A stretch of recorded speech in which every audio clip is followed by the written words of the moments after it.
Hey, it's Alan, and I just wanted to let you know that you can now listen to the ongoing history of new music early and ad-free on Amazon Music, included with Prime. Back in the late 1970s, the BBC debuted a science education show called Connections. The host was James Burke, an affable, professorish guy, usually dressed in a beige polyester leisure suit, who gave the term interdisciplinary a whole new meaning. His thing was to take disparate developments in science and technology and show how they were actually interconnected in ways that led to our modern world. Nothing, he demonstrated, existed in isolation over the long term. One show connected the invention of the cannon to the first movie project in the late 1800s. There were obviously a lot of steps in between, but Burke was able to draw a very clear line. Another demonstrated the few degrees of separation between drinking gin and tonics to astronomers discovering the true size of the universe. Kind of a stretch, but he did it. Connections remains one of my all-time favorite TV shows, and to be honest, more than a little of this program is inspired by the way James Burke was able to tie things together. I've always wanted to create a proper Connections-type show, but it's been hard because it requires so much knowledge and research and analysis and synthesis. And if I'm honest, what you're about to hear has taken years to pull together. I hope I can do James Burke justice.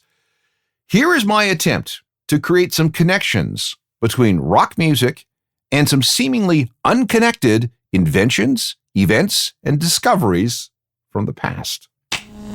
This is the Ongoing History of New Music podcast with Alan Cross. If you make sure you're connected, the writing's on the wall. But if your mind's neglected, stumble you might fall, Okay, we had to start with that. Stereo MCs and Connected from 1992. Hello again, I'm Alan Cross, and we're going to attempt to make some wild connections leading from our music back to some decidedly non-musical things in the past. The goal is to give you a completely different spin on the origin stories of what we listen to today. Let's start with this. We have been using various metals since ancient times. As time passed, we learned how to fashion metal into different shapes. If you could afford it, you could acquire sheets of metal, iron, brass, copper, lead, or some kind of old ally. These sheets had been hammered flat, and these metal sheets were great for things like roofing and shields and armor. But creating these things, these flat pieces, took a lot of time and a lot of muscle power. There were attempts at mechanizing the process as far back as Greece in the 1st century AD. But it wasn't until the late 17th century that mills, using the power of water, were used to flatten hunks of metal using big rotating cylinders made of iron. One of the best metals for flattening turned out to be steel, the manufacture of which had started in England by about 1614. The best source of raw materials came from iron bars imported from Sweden, an industry that was kickstarted by a slave trader from France named Louis de Geer. By the latter part of the 18th century, a product called tin plate sheet metal was being used for everything from roofing to carriages. It was cheap, lightweight, fireproof, and very tough. And it could be pressed very, very thin, so the edges had a near razor-like finish. Birmingham, England became one of the centers of the British Industrial Revolution, largely because of the textile industry in the city. And as it became more mechanized, supporting industries were needed. And that included a newfangled thing called the steam engine, which was also put to work in the mining industry nearby. And where you have mining, you have steel production. The population of Birmingham increased as a constant supply of labor was needed to work in the factories, including the new sheet metal plants and other fabrication factories. Young men with little prospects of higher education got jobs in these factories, and that included Tony Iommi, a 17-year-old who dabbled in the guitar. He tried being a plumber, but the factory that manufactured metal rings seemed to be a better idea, at least at first. It wasn't, and Tony wanted out, so he gave his notice. On his last day of work, a day he wanted to skip, but his mother convinced him that it was only proper that he work out his commitment, Tony was working on the line when the accident happened. His job was to take a piece of sheet metal, make some welds, and then pass it on to someone else. But on that last day, the person who normally sent him the parts to weld called in sick. So, Tony was reassigned to a huge press that operated something like a guillotine. Tony was very inexperienced on the thing, and as he was trying to work it, the press came down as Tony's right hand was in the way. I quote, "Bang! It came down. It just took the ends off my fingers. I actually pulled them off. As I pulled my hand back, it sort of pulled them off.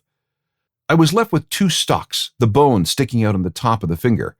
I went to the hospital and they cut the bones off and said, well, you might as well forget about playing the guitar." But his foreman felt bad that the accident might have ended Tony's ability to play the guitar. So this foreman played Tony a recording by guitarist Django Reinhardt. Reinhardt had suffered terrible burns to his hand, leaving him with just two workable fingers, yet he became a master of the guitar. That inspired Tony to keep going, but it was painful. To get around that problem, he fashioned a couple of plastic thimbles from a bottle of dishwashing soap and wrapped them in leather from an old leather jacket. That helped, but it didn't solve the problem. First, he couldn't feel the strings through the thimbles, which meant he had to press down very, very hard.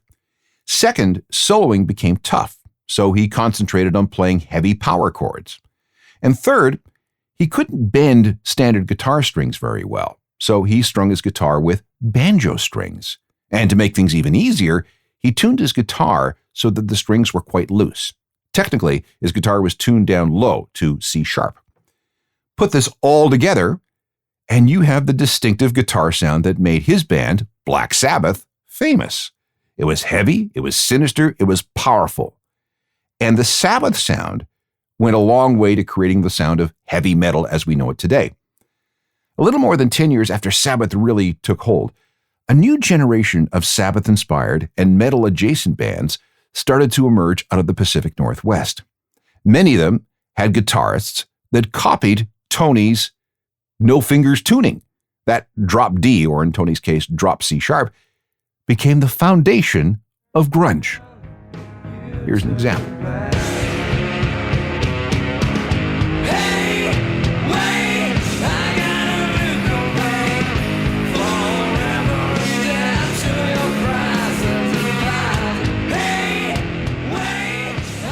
Nirvana's Heart-Shaped Box, recorded using a drop D tuning inspired by the sound of Tony Iommi's Black Sabbath guitar, which was directly caused by an industrial accident involving sheet metal. See all the connections that were involved? Okay, let's try another. This one involves oil. Oil was first discovered in Pennsylvania in 1859. At the time, nobody really knew what petroleum could be used for, but it did burn, and oil was slippery. There might be other uses too. The result was the Pennsylvania Oil Rush, which was centered around the town of Titusville in the far northwest part of the state. This was the start of the modern oil industry. Companies started drilling wells everywhere. In 1870, Standard Oil, run by John D. Rockefeller, one of the richest people in modern history, was calling the shots and generating mountains and mountains of cash. The entire Rockefeller family benefited greatly, and there were a great many heirs and heiresses who inherited fortunes.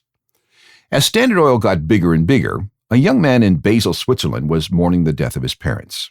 With nothing to keep him in Europe, Adolf Rickenbacker moved to America, landing in New York City and then moving to a more permanent home in Columbus, Ohio. And that's where he met Charlotte. Charlotte was tangled up somewhere in the Rockefeller family tree, and as such was one of those many heiresses of the Standard Oil fortune. In other words, Adolf married into money, a lot of it. The company lived in Illinois for a bit before moving to California in 1918. Despite having no problems with cash, Adolf insisted on having a day job as a machinist and an engineer. When he opened his own machine shop, Charlotte worked as the stenographer. At the same time all this was going on, the United States was sinking its hooks into the Kingdom of Hawaii, which it had annexed following the overthrow of Queen Liliuokalani in 1893. Within a few years, there was a craze on the mainland for all things Hawaiian. New American territory. All right, let's see what they got. This included the ukulele and something called the Spanish guitar, which had been introduced to Hawaii by Spanish and Mexican sailors before the annexation. The native Hawaiians repurposed the Spanish guitar, preferring to play it vertically, as we do today, rather than laying flat in your lap. By 1915, the now renamed Hawaiian guitar was all the rage in certain sectors of America. One person who was intrigued was Adolf Rickenbacker. With the money from the machine shop and Charlotte's Standard Oil inheritance, and his partner George Beauchamp and a couple of other guys, they started making Hawaiian guitars. The problem, though, was that they were too quiet. If anyone was going to hear these newfangled things, they had to be louder. So together with a partner named George Beauchamp and a violin repairman named John DePira, they worked to create a louder Hawaiian guitar. Beauchamp had a wild Jay Gatsby-type Roaring Twenties cousin named Teddy Kleinmeyer. Teddy was just 21, and he had just inherited $1 million from his rich rancher daddy, who also had interests in the oil market. And Teddy was doing his absolute best to blow all this money. When he heard what Beauchamp was doing, he gave him a check for $12,500. And that helped create the National String Instrument Company, which got down to business of making guitars. Okay, hang on, back up. Before we can move on to the inevitable invention of the electric guitar, we have to go someplace else. Somebody had to invent electronics. First, America needed access to electricity. The electrification of America, a story in itself, was a major deal in the early 20th century. Then, in 1911, Lee DeForest unveiled the vacuum tube, which could make electrical signals stronger. This is the very foundation of what would become known as an amplifier. And third, somebody needed a way to turn an amplified electric signal back into sound. And in 1921, General Electric and AT&T created the speaker.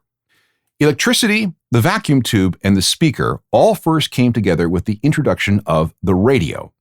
Amplifiers and speakers were then used for PA systems and sound systems for theaters. This technology attracted the attention of Adolf Rickenbacker and George Beauchamp. They came up with the idea of using electricity to amplify the vibration of the steel strings of their Hawaiian guitar. The major breakthrough was a pickup, which was nothing more than a magnet with a copper wire wrapped around it. When the metal strings were strummed, they vibrated through the electrical field of the pickup, creating an electrical signal, which traveled down a wire to an amplifier filled with vacuum tubes, which in turn made the signal louder and transmitted everything to a speaker, which turned those signals back into sound. And this was the birth of the electric guitar. And that's how you can link the discovery of oil in Pennsylvania to a song like this. Black hole sun, won't you come and wash away the rain? Black hole sun, won't you come? Soundgarden, with a song based on the electric guitar, which was made possible by the inheritances of a couple of people more than 100 years ago. More connections on the way, and wait until you hear how rock was indirectly birthed out of World War II. I call this episode Connections, and yes, it is modeled after that BBC science and history show of the same name hosted by James Burke. I'm trying to draw together some seemingly random historical events to show how everything is connected and how these connections created our music. I want to spend some time on how World War II led to the birth of rock and roll. Before the war, jazz was the thing, specifically the big band sound. These were orchestras of 10 or more people led by a big name: Paul Whiteman, Tommy Dorsey, Benny Goodman, and so on. The star of the big band era was the band leader. Everyone in the orchestra, including any featured singer, was merely an employee who did exactly what the band leader ordered. It was all very, very rigid. When the war started, big bands started to suffer. Many players were drafted into the military, making it harder to find musicians to fill spots in the orchestra. The dance halls where the bands used to play started closing down. And even if there was a hall that needed a band, gasoline rationing made touring difficult and expensive. Meanwhile, some of the more ambitious musicians had grown tired of taking orders from the band leader. After a gig, they'd all congregate together someplace to jam. These were long nights of improvisations where you were challenged to show exactly how good of a player you were. The result was a splintering of the jazz sound into something that became known as bebop, experimental, very complex virtuosity made by musicians for musicians. And one thing was for sure, you could not dance to this stuff because there was often no discernible beat, or sing along to any melody because there often wasn't one. This was just fine by these jazz guys. Their goal was to take jazz into a completely different direction, which they did. Charlie Parker, Sonny Rollins, Dexter Gordon, Miles Davis, Dizzy Gillespie, Thelonious Monk, their work helped put the nail in the coffin of the big bands.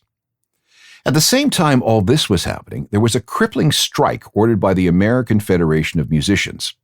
Its president, a guy by the name of James Petrillo, was outraged at how American record companies were paying out royalties. So, as of July 31st, 1942, right in the middle of the war, no union musician was allowed to make any records for any record company. This obviously made it impossible for anyone associated with a big band to make a living. You could still play live on the radio, but you couldn't sell any records. And really, how many slots were there available for big band performances on a radio station? Plus, you couldn't play any gigs because the dance halls were closing down. And if you could get a gig, could you find enough people to fill all the positions in the orchestra? And how many guys, and they were almost always guys, were moving on to the growing bebop scene? Meanwhile, big band singers, which, remember, were employees of the big band leaders, were not obligated by the union to strike. And this is because they were singers, not musicians. Interesting loophole.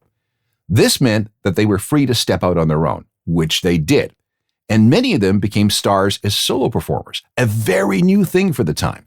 And names included Bing Crosby and Frank Sinatra and Perry Como, all former big band singers. They were no longer props for the orchestra leader. They were stars and personalities unto themselves.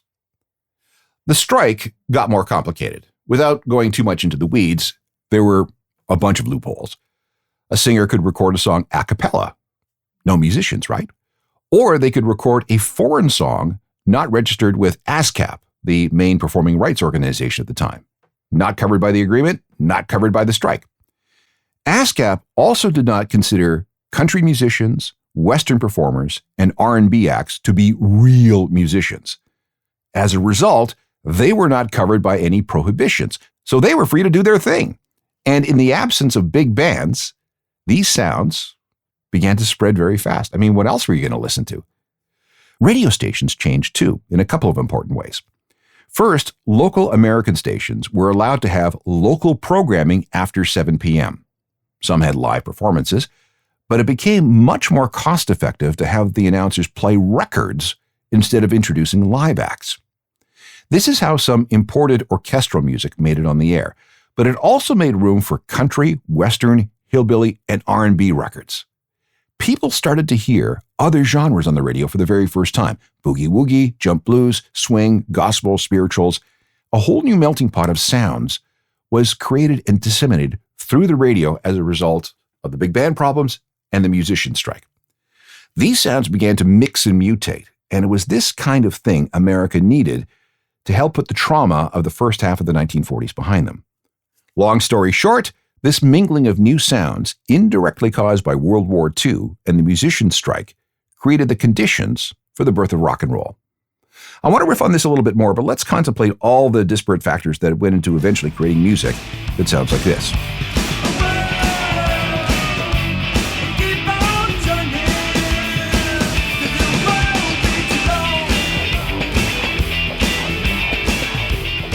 Here's another connection that I find fascinating. In 1912, a 10-year-old boy named Jim fell off a wall and hit his head. He was okay, except that his right eardrum broke, and his hearing on that side was never the same. Fast forward to 1941. The German Luftwaffe tried to bomb Britain into submission with a campaign known as the Blitz, and Jim, now 38, had been excused from military service because of his bad ear. One night during that year, the air raid warnings went off, and Jim found himself waiting things out at his mother's place. Visiting that night was Jin Mohin, a friend of Mom. Staying with her was her sister Mary. Jim and Mary had known each other casually for some time, but that night they really got to know each other. Bombs falling, emotions running strong, whatever. They fell in love, and after a short engagement, they were married on April 15, 1941. Then on June 18, 1942, they had a son. They named him James Paul McCartney. Had Jim not fallen off that wall in 1912 and ruined his hearing, he would have been drafted into the army. And had the Luftwaffe not bombed Liverpool that night in 1941, he would have never had a chance to get to know Mary so well. And if that hadn't happened, there would have never been a son. And without that sun, no Beatles. Think about that for a second. Tell me the answer. Ain't no love, but she ain't no dancer.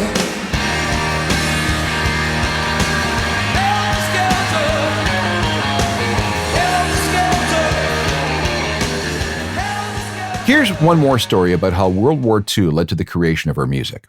Between the start of the war in 1939 and 1957, all men between the ages of 18 to 41 were expected to report for national service in Britain.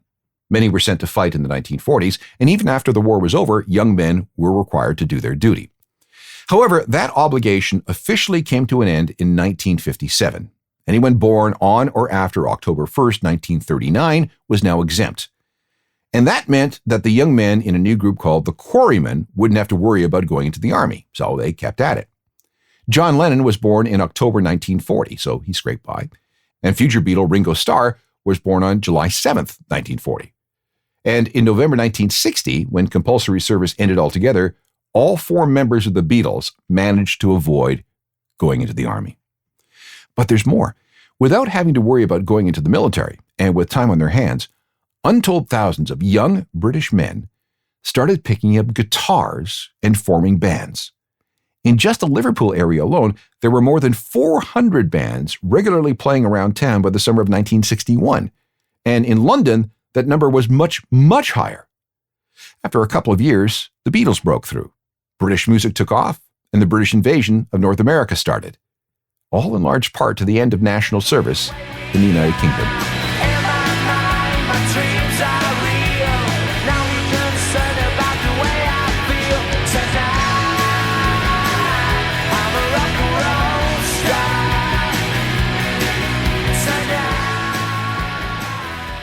Back in a moment with a couple of more seemingly random connections that ended up making our music possible.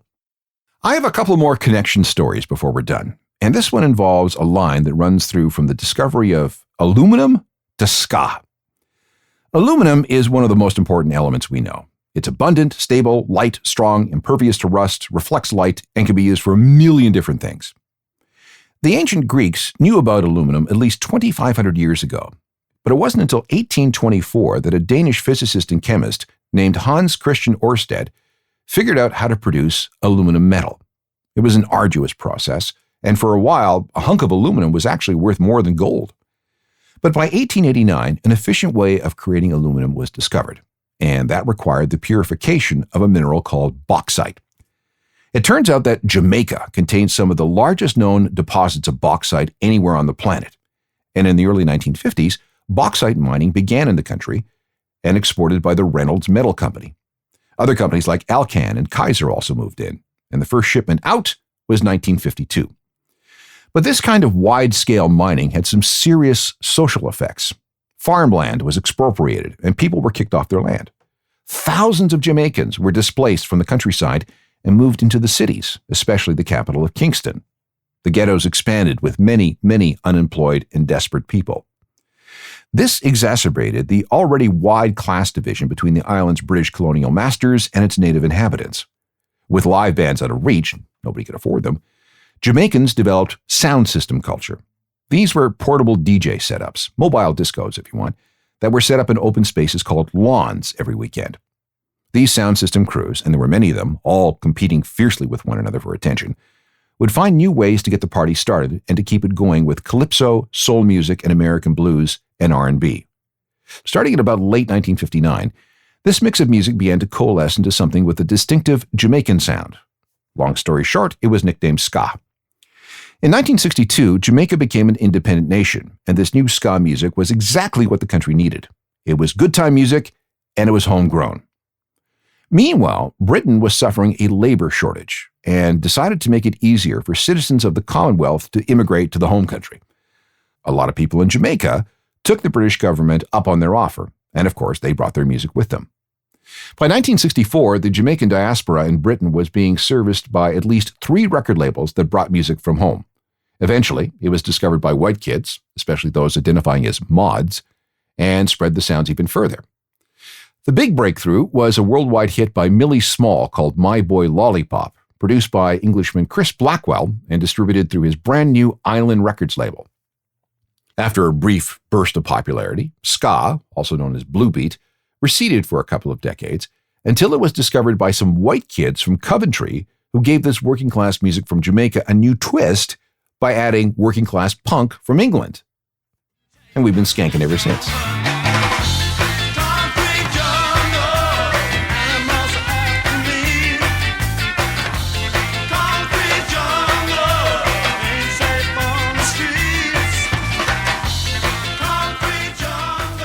The Specials with Concrete Jungle from 1979. For 2 years, ska was one of the biggest sounds in the UK, but it burned out in the early 1980s. However, ska never went away and has popped up again and again and again over the last 40 years, and it remains one of the most popular and universal sounds in the world today. And to think it all started with the discovery that you could make aluminum from bauxite, and the best bauxite was in Jamaica. One more connection story. It involved a convoluted route to modern musical recordings that involves fingers being burned by cigarettes. I know. It begins with a New Jersey inventor named Oberlin Smith, who usually made machine tools. After seeing his first phonograph in 1878, the year after Thomas Edison unveiled the thing, Oberlin became fascinated with the idea of recorded sound. His idea was to create permanent magnetic impressions on a cotton or silk thread that was embedded with either steel dust or clippings of wire. Those bits of metal could be then magnetized to hold audio information. It was totally theoretical. No working unit was ever built, but the concept was sound. Other people saw his treatise in a technical journal and took up the cause. And for years, various people applied his principles to either a long roll of wire or a spool of steel tape. Neither worked very well, and they weren't very practical. Then came Fritz Flümer. Smokers, he discovered, had a problem. If they forgot they had a cigarette in their hand, it would eventually burn all the way down to the knuckles. Ouch! So, Flümer came up with a solution. He developed a process for putting metal stripes on cigarettes so that they would only burn down so far. So, no more scarred knuckles. And, as an engineer, Fritz was also aware of the various experiments involving magnetic recording using wires. His idea was to take what he learned with cigarette foil and apply it to the problem. In 1927, he created a very thin paper strip that was coated with iron oxide and held to the paper with lacquer. A patent was granted the following year, and in 1932, he licensed the rights to his invention, which he called the magnetophone. And in 1935, the machine had its debut at the Berlin Radio Show. However, because of political tensions, and here's where we get into World War II again, the Germans kept this technology secret. The Nazis confused the Allies during the war by broadcasting long performances by orchestras, hours and hours and hours without anybody taking a break. How is this possible? The Nazis also broadcast different speeches by Hitler simultaneously from different cities. Hours and hours and hours of speeches. How was that possible? And where was the Fuhrer? It was only after the war when Major Jack Mullen, who was helping mop up after the Nazis, discovered a couple of these magnetic tape machines at a secret broadcast post. He got permission to take the gear back to the US, which he could do because all the patents the Germans had were made invalid by the war. So Mullen disassembled everything, shipped it home, and set up a company devoted to exploiting this new technology based out of San Francisco. One day, during a failed demonstration to somebody in the film industry, an assistant to Bing Crosby happened to see what was going on and relayed details of the new machine to his boss. Remember, Bing Crosby had once been a big band employee, but was set free as a result of the musician strike in 1942. Bing had become a big-time solo radio star. The problem was that he'd have to broadcast his show twice, once on the East Coast and another 3 hours later for all those on the West Coast. He realized that this magnetic tape machine would solve all these problems. He could just tape his East Coast show and call it a day. So that means he could be doing more of what he wanted to do instead of having to hang around the studio and do the show again. And Bing really wanted to spend time golfing. Bing was so interested in the new machine that he dropped $50,000, more than $600,000 in today's money, so Mullen could perfect his machine. And the result was the Ampex 200 reel-to-reel tape recorder. For the first time ever, recorded performances could be edited. And thanks to the work of guitarist and tinkerer Les Paul, it was possible to overdub parts on previously made recordings. This changed music forever. Before magnetic tape, the purpose of a recording session was to capture a live performance as accurately as possible. You wanted to preserve reality. But with magnetic tape, you could improve on reality, creating recordings that could never be performed live in real life. And recording technology has never been the same since. Oh, and one more connection. The extra time the reel-to-reel machine allowed Bing Crosby to spend on the golf course eventually inspired him to create new things for golf. Thanks to the reel-to-reel machine, he was able to invent the Pro Celebrity Golf Tournament, turning him into the original fundraising pop singer. Here's a song that probably has close to 200 different tracks, all mixed together, and it was all made possible by a guy who wanted to keep people from having their fingers burned by their smokes.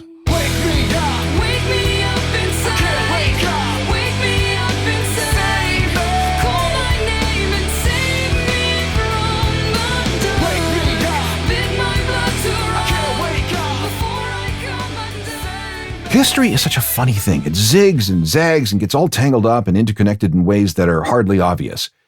It's only when we stumble across weird relationships between people and events and technologies and accidents that you realize that everything really is connected in strange and wonderful ways.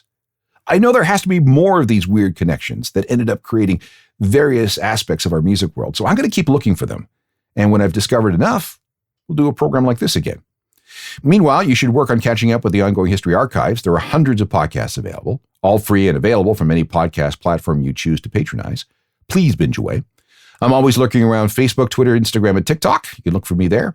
And there's my website, ajournalofmusicalthings.com, which is updated every single day. Get the free daily newsletter, too. Oh, and we can always have an offline conversation through Alan and AlanCross.ca. Technical productions by Rob Johnston. We'll talk to you next time. I'm Alan Cross. You've been listening to the Ongoing History of New Music podcast with Alan Cross. Subscribe to the podcast through iTunes, Google Play, Stitcher, Spotify, and everywhere you find your favorite podcasts.